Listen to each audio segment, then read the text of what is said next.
Hey, this is BJ. Thanks for listening to our show's podcast. If you're a fan of all things geeky, you should check out my other podcast, BJ Shea's Geek Nation. We have new episodes every day, and you can check it out at bjgeeknation.com. Your home is going into foreclosure and you feel like a financial wreck. You don't know where to turn for accurate information. I'm bankruptcy attorney Travis Gagne. Let's talk about some legal options. If we work quickly, we can propose a plan to save your home, modify the loan, or in many cases even eliminate your second mortgage. The consultation is free. I've helped hundreds of people just like you make informed decisions about whether to save their home or exit it on a reasonable, organized timeline. The chapter you choose sets the tone for the next chapter of your life. Please contact me today at choosetherightchapter.com. That's choosetherightchapter.com. 99.9 KISW, the Rock of Seattle. Well, I'm so happy that the researchers at MIT have finally turned their attention to something important. All those brainiacs out there in Boston are like, oh, hey. That's right. We swung by the campus of MIT when we went there. Yeah. And I was going to buy a hoodie just so I could go around and be like, yeah. Alumni! Dude, I almost did the same thing at Harvard. Because I was like, I'm in Boston. I might as well get a Harvard alumni shirt. Yo, we should all do that. We should all get different Ivy League or Brainiac schools. And for our next, I don't know the last time we did a promo picture, but when we should all take a picture together rocking our smart schools. Yeah, everybody will believe it. Yeah. And they'll be like, BJMA, the smartest radio program in the world. Oh, really? Is that the next billboard, the next T-shirt? Okay. Can I choose Brown University? Yes. You are Brown University. All right. Oh, man. What do I want to do? Do I want to do MIT or do I want to do, like, Princeton? Oh, you've got to do Princeton, because MIT, I got dibs on MIT. Okay. I guess Danny's already got Harvard. I got mentioned it. Vicky, what are you doing? I'm thinking Columbia University. I can't do Dartmouth because they made fun of it on Friends. Oh, really? Dartmouth? Who went to Dartmouth? Oh, Dartmouth sucks. Okay, look That's at all this. I know. All right. Well, maybe I'll just stick with my actual college since it's right up there, Plattsburgh State University. That's right up there with MIT. I was hoping you'd go with University of Phoenix or DeVry. Yes. There you go. Yeah. School of Hard Knocks. Oh, geez. Spelled with an X. Sad story is I applied to MIT, and everybody laughed. Like, I've got people in my yearbook putting down their MIT, sure, you're an idiot, you'll never get in.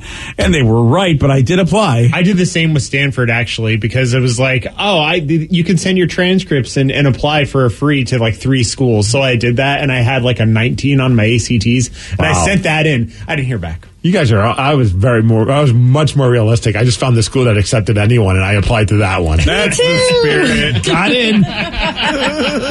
Steve, I went to a similar place. Yeah. And I flunked out pretty much the first year, and I'm thinking, oh my God, and I thought I could be at MIT. I would have flunked out the first day. Because I went to a state college basically in Massachusetts, and it was hard.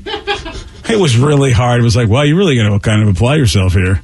I'm going to go with Princeton. All right, Princeton. Just because they have black in their logo. Oh, nice. All right, and black orange, and gold. though. Yeah, is that orange or is that gold? I don't even know. Yeah, it looks orange now from over here. Yeah, sorry, Danny. Yeah, black and orange. It's all right. Oh, it's the Halloween school. That's all All right, let's put in our orders. All right. Yeah, I was thinking, that's perfect. Look at that. MIT for me, Princeton for you. Danny is going to be Cambridge. He's Harvard. Harvard in Cambridge, rather. And Rev is at Brown University. Yeah. And what have we got for Vic? Yale? Columbia. Oh, Columbia. Oh, all right. Look at you. And I feel like your kids should be MIT as well because they're like legacies. Oh, of course. They're legacy children. Yeah. Mm-hmm. Yeah. That's how they got in. Sarah got the Obama Award. So the reason we bring up MIT, my school, of course. Yes. I'm an alumni of, is they have been trying to determine if there's a way you can twist open an Oreo cookie so that each of the cookie parts have an equal spread of cream. Oh, jeez. I'm glad this is what we do at my college. Yeah. You know what? Now I wish I went to MIT. Yeah. Yeah, so because obviously what they want to go, how can you open this so it doesn't all come off on one side? The study is called Oreology. Oh. I am an Oreologist. All right. And they used 3D printed instruments called Oreometers that could hold the Oreos and then apply precise varying levels of pressure and torque to carefully open them up See, it's just proof that no matter how smart you are, you still do stupid stuff. Yeah. Well, I mean, I'm sure they can use this for something. I hope it's for something besides just this. Hey, everybody, stoners can get into MIT. Yes, they can. It's like, it's 420, brah. Yeah. Let's figure out how to do this.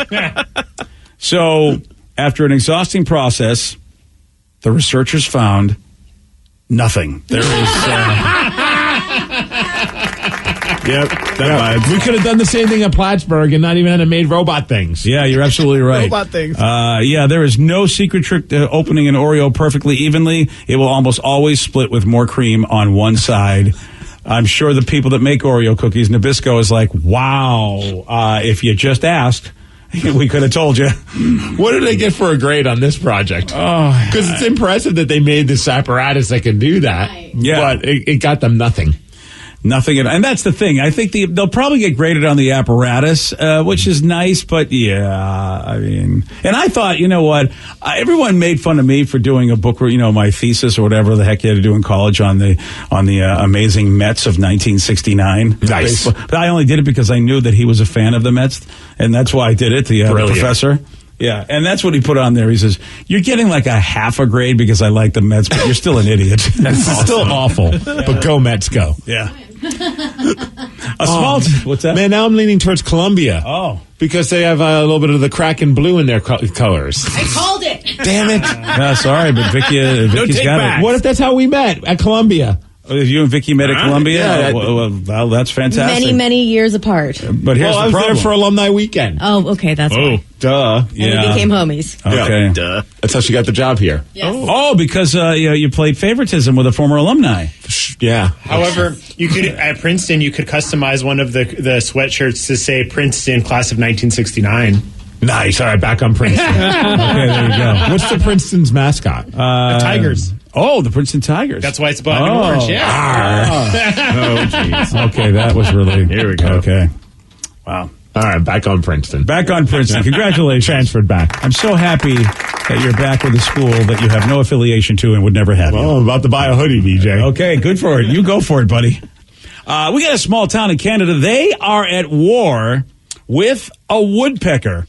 Yeah, Steve's going to tell you all about this. He's got the Migs report for you at 6:17 on The Rock. BJ and Migs, mornings on The Rock, 99.9 KISW. 99.9 KISW, The Rock of Seattle. Well informed on the issues of the day? Not this guy. Live from the KISW News Center in downtown Seattle, this is the Migs Report. Well, thanks, you guys. Thanks to Beacon Plumbing, Heating, Septic, and Mechanical for giving us the Migs Report today. It's National Banana Day. Oh, really? So if there was a day to eat a banana and make eye contact with someone, it's today. Today's the day. Maintain that eye That's contact. right. Maybe you're driving and you're eating that banana and you look over to the car next to you and you just give them a wink. Oh, okay. Not that I've ever done that. No, Steve, I just think you should make sexy videos, put them on the TikToks and everything. That seems to be what people do with bananas. Maybe then I'll finally get some subscribers on my TikTok page. Get it done, brother. It's also National Lookalike Day. So Gary Ridgway, Mike from MXPX. Thank you. Yeah. Thank you very much. I don't know who Vicky looks like. Rev either. I don't know. Wilfred Brimley. Oh, yeah, Wilfred Brimley. There's a wonderful relate from about 30 years ago. There's the mustache. Remember when you had the mustache thing going? You forgot Vin Diesel. Yeah. Thank you. You're welcome. It's funny now. So I do stuff with this wrestling group called Wrestling with Regrets. It's a big YouTube page, has a lot of subscribers, and they post some of my videos on there. And they recently posted a video, and they're all like, "Hey, Brian, who runs Wrestling with Regrets, like, that's awesome that you signed Vin Diesel." And I'm like, "God, it's great." Even people who don't even know who the hell I am are trying to say that I look like Vin Diesel. Well, it's better than saying you look like Vern Troyer. Yes, of course it is, DJ. Yeah. I mean, you're complaining. I mean, it sounds like you're not happy about it. I'll take it. Gary Ridgway over here. Good point. Yeah. And then one person is like put up a meme of The Rock. I'm like, I'm okay with being a deflated version of The Rock. I'll take it. Oh, wow. They even look at you, The Rock, and they're pretty much a lot of bald people that you can look at. That's the thing. It's like, I'm a bald guy. So it's like, so many times people will find a video of a bald dude and be like, "Steve, is this you?" I'm like, no, it's a Chinese bald man. Like, what do you, like, just because I'm bald? Yeah. Well, just because I'm a squinty guy, I look like every serial killer. Well, you have the serial killer eyes. That's right. Thanks a lot. Again, it's yeah. Vicky did the research to figure out who the Rev looks like. I guess using some kind of an app where you scan the face and then it'll tell you what celebrity he looks like. Of course, Vicky did. Whoa! I was curious if the technology existed, and it did. 35% Rev, Paul Giamatti. Oh, right. Paul Giamatti. I don't mind that. That's the glasses. nice. Yeah, the beard. Well, okay. Vicky, do you? I gotta find a pick of me. Wait, yes. who's the third guy? James Pickens Jr. I don't know him. I don't know who that is, but he's a black dude. guy. The second guy is Kevin James. Wow. Rev looks nothing like Rev Kevin is- James. Right? And the fourth guy is an Asian dude.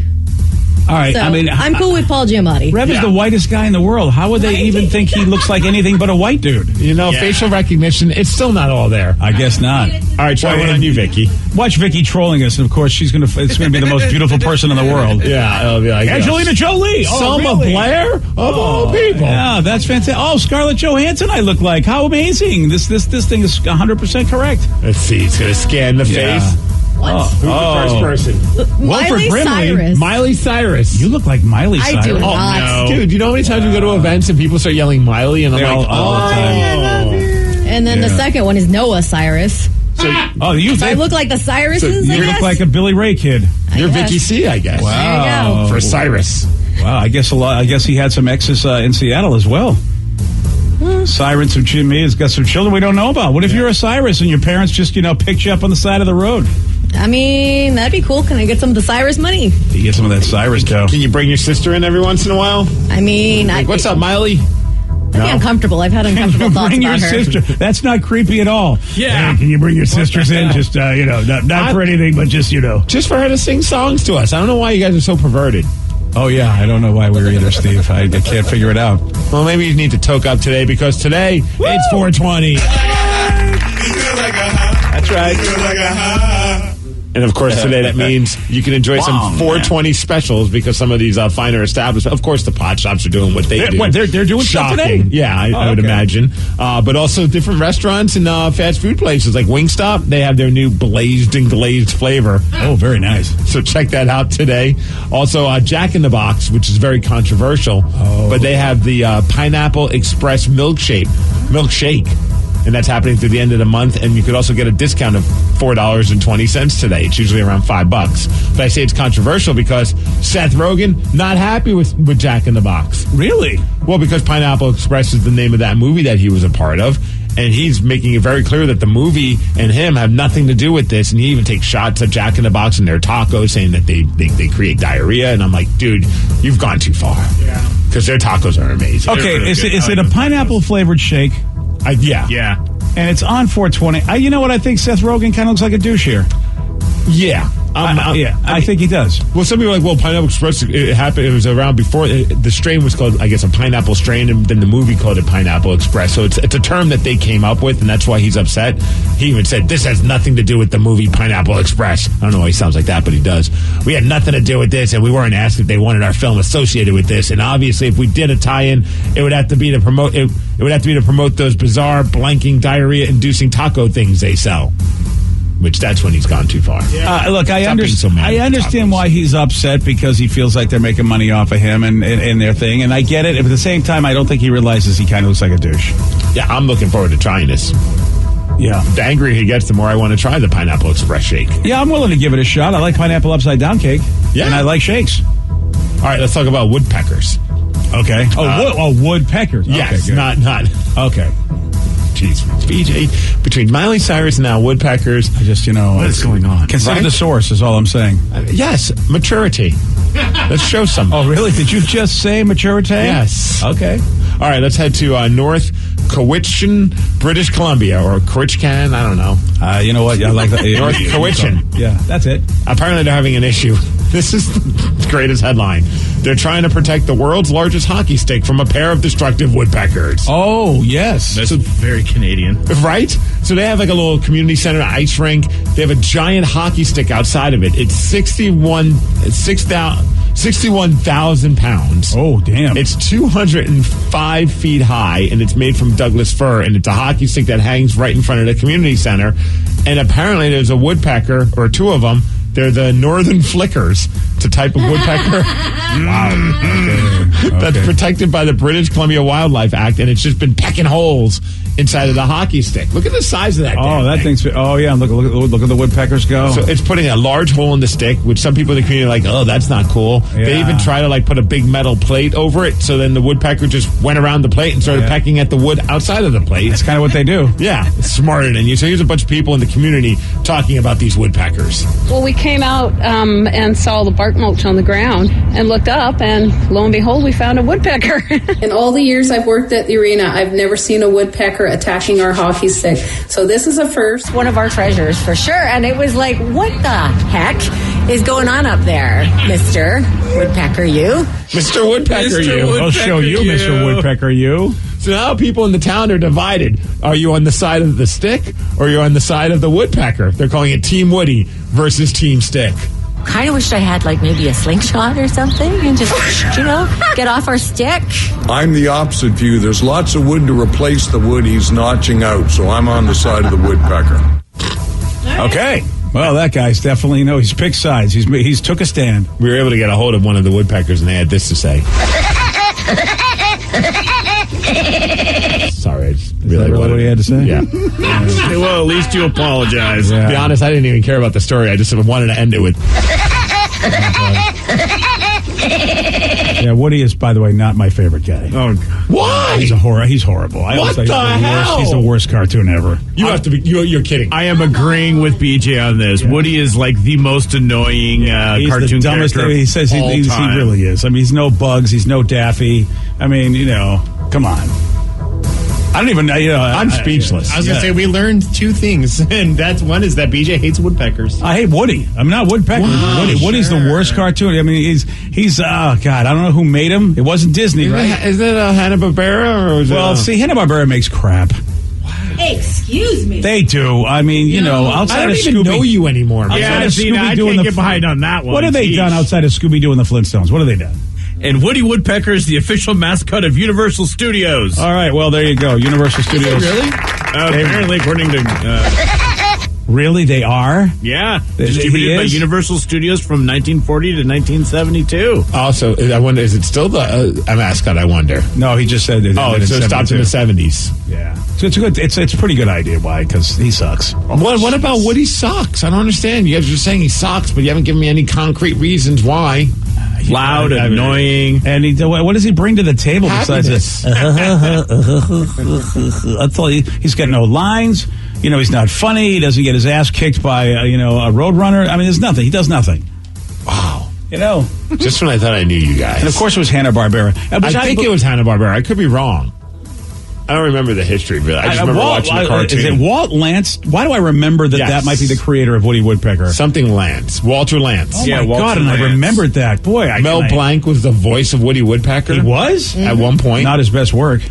Well, he only did it for a year, and then he's like, I'm out. Yeah. Maybe Billy West, remember that guy? He was the voice of Woody Woodpecker for a few years. That had to be later in Woody's life. In the early 2000s. Yeah. Billy, of course, did the voice of Stimpy. Ren. Or actually, it was Ren. Grace Stafford. That was Stimpy, yeah. Was the voice from 1950 to 1991. Oh, okay, Grace. Well, good for her. Yeah. All right. How about good news? All right, what do we got? Our Seattle Mariners. Yeah. Woo! Yesterday, thanks to Robbie Ray making his home debut for the Mariners and looking pretty damn good out there. Also, Suarez just crushed the ball right in the first inning. The Mariners won 6-2, beating Texas. Yeah, they had the long ball last night. Yeah, Kelenic had a home run. Toro, I think, also had another home run as well. Up next, Mariners take on Texas again. Logan Gilbert on the mound. He gives up no run, so this should be a fun one. Yeah, let's hope. This is exciting, man. Now it's starting to happen, BJ. It's now time. See us rise. Hey, how you feeling about the San Diego Padres making history? What did they do? I totally missed this. They just announced that they're going to put logos on their uniforms, sponsorship logos on the sleeves. They have a Motorola logo right on the sleeve, and of course, people are very angry about it. Well, this was soccer. This was announced. This was part of the deal. I'm surprised that not everybody came out with this right away because it was part of the agreement. Yeah, they're the first team that's going to be doing it starting in the 2023 season, I guess. I mean, everybody already has the Nike swoosh on their uniforms. That's why I think it's so hysterical. They're going, can you believe they put logos on uniforms? Like, Well, they've been doing it for how long? I mean, whoever makes the uni, puts their little thing on there. And like Danny said, hey, clearly baseball fans aren't soccer fans because soccer fans, I mean, that's the name on the jersey, right? Yeah, it's not even the team name. It just says. And they try to put as many logos as possible on there at some points. Like, you see some of the jerseys, and it's like, wait, what's the name of the team? I don't even know. Well, the Bimbos. The hockey fans were pissed because they started seeing the logos on the helmets. It does nothing. I mean, I can understand at first you're like, whoa, kind of weird, but then you just get like. I kind of like how like they have the Amazon logo on the Kraken helmets. Here's what I'll say, and I'll say this. You have put up with them advertising on like the billboards or the hockey boards or on the thing. You put up with the naming of the stadiums, which never used to be that way. And now you're going to have like stuff on the uniforms, and you're still paying ridiculous money for tickets. So I think that's why the fans are like, well, and also we fund the stadium sometimes. But how does it impact the fan enjoying the game if they have a Motorola logo on their sleeve? Like, man, I was enjoying the Padres this year, but then I saw this logo and I just can't get behind them anymore, those whores. For me, I think a fan is fed up with being told, hey, listen, if you do this will be good for the game and good for the fans. And what the fans have just seen is rising ticket prices and concession prices, but yet this stuff has done nothing, I can think, for the fans. That's the only thing. It seemed to only benefit the team, and I think that's just a little fatigue from fans in that respect. But you're right, Steve. It shouldn't affect you loving the game. Right. I'm still going to enjoy watching whatever sport that I'm going to watch, regardless if there's a phone carrier logo on the sleeve or whatever. And it looks like is it in color of the uniform at least? Yes, it looks like at least for the Padres. Honestly, at first I saw that and I thought they were being sponsored by Star Trek. I forgot the Motorola logo and I saw it really quick and I was like, whoa, they got the Star Trek logo on there. That's crazy. What does Motorola even do anymore? I don't know. They make phones? Yeah. I thought they made TVs way back in the day, too. They make those headsets that the coaches wear on the sidelines for football games, right? Oh, okay. Yeah, Motorola does phones, like the Razr and stuff like didn't that. they do a TV way back in the day, Rev? I could have sworn Motorola used to be a TV old. brand. I know you're not that old. That's what I'm Maybe saying. that was Magnavox you're thinking of. Oh, you might be right. Okay. It looks like they did do a smart TV. Yeah, I thought. Maybe. I don't know if they sell them in America or not. America! Hey, how about tonight? Kraken. It's Green Night game. Yeah, it is. Because they're going to be rocking the green jerseys during the warm-ups, which is funny because it's for Earth Day and it's to show off all the cool things that they do in the arena for sustainability, but just so happens to fall on 420. Sure. And they're taking on Colorado. So it's like the ultimate pot battle. That's hysterical. So it's only for the warm-up? Why won't they rock on the whole game? Why not? They never do that. All those like, like for like Pride or women's rights and whatever it may be, they do all these like fancy, cool-looking jerseys or military appreciation. They do it for the warm-ups and they auction them off, but then they wear their actual jerseys. Oh, that's interesting because I know, like, in baseball, they'll wear the stuff. Mm-hmm. Yeah, all right. I wish I had deep pockets because all the jerseys that they've made all season have been really, really cool. Yeah. Well, they only like go Black on History Month one was really cool. Yeah, and they only go on auction. That's the sad part. And like, if they would make those and sell them, even replicas, I would probably buy at least 2 of them. Yeah, so far, I'd say I'd buy them, but I've got. Yeah, I've got a child that's the problem. Is that you want to buy them, but somebody will come. Somebody from who's in charge of finance of the family will check in and go. And it's shocking. The person in charge of finance is not yours truly. Otherwise, I would have bought a Matty Beniers jersey when I went to the Kraken game. On Saturday. Good thing the line was long because I was still on the fence and I'm like, that line's too long. Can't do it. Yeah. Kraken play tonight. You can watch on Root Sports, or you could go to the game. One of I think there's only a couple games left at home. Next week will be the final game at home, BJ. Wow. Next Friday. That's crazy. As far as weather, 54 degrees. Going to rain today. Thanks to Kia Puyallup for giving us the Mix Report. And that's what's up. Yesterday, Steve, he did get this one wrong. What organ in the human body produces insulin? The kidney. No. Liver. No. The colon. No. What we were looking for was the pancreas. Sorry, man. You want a shot at beating Steve? Okay, you got it. 206-421-ROCK. We're playing Beat Miggs at 647 on The Rock. Today's podcast was brought to you by Travis Gagne, bankruptcy attorney. He's here right now and has agreed to answer more of your questions about bankruptcy. I owe a lot of back taxes. Can bankruptcy help me? Bankruptcy can discharge back taxes under certain circumstances. Some types of taxes are never dischargeable, like if you have taxes from an employee, if you ran a business and didn't pay employee taxes or sales taxes, those types of taxes cannot be discharged in bankruptcy. However, most people don't have those kind of taxes. Most people have just regular income taxes. If you owe income taxes and you filed your tax returns but just weren't able to pay the taxes, if the taxes are more than 3 years old and you filed the tax returns, those types of taxes can be discharged in bankruptcy in most circumstances, especially through a Chapter 13 case. Thanks, Travis. If you have more questions about bankruptcy, you can reach out to Travis anytime at choosetherightchapter.com. That's choosetherightchapter.com. Thanks for listening.